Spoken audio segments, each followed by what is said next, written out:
mahirap po maghanap ng trabaho dahil kailangan po ng dental para po makapasa. Kaso bumilang yung titingnan nila sa akin eh. Tatawagan na lang kayo. Yun pala, tatawanan na lang po kami. Pinakamalala, hindi pa na-interview, bagsak na po.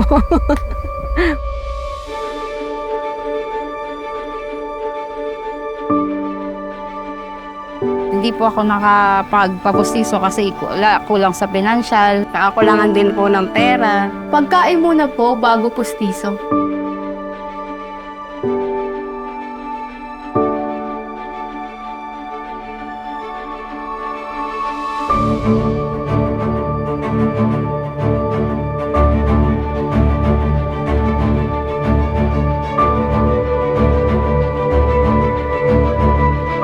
Pagka buo yung ngipin, they will be healthier. Mas confident sila na humanap ng trabaho, mas confident sila makipag-usap sa mga tao.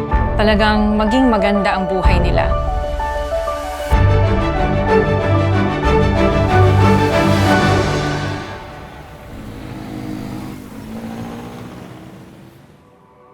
Medyo kinakabahan po, pero kakayanin ko po. Siyempre po yung kaba talaga. Kung matatanggap o hindi.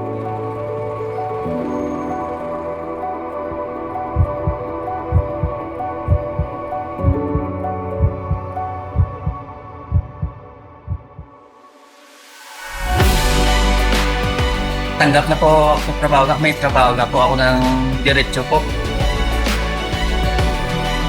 Pa, natanggap na ako sa trabaho.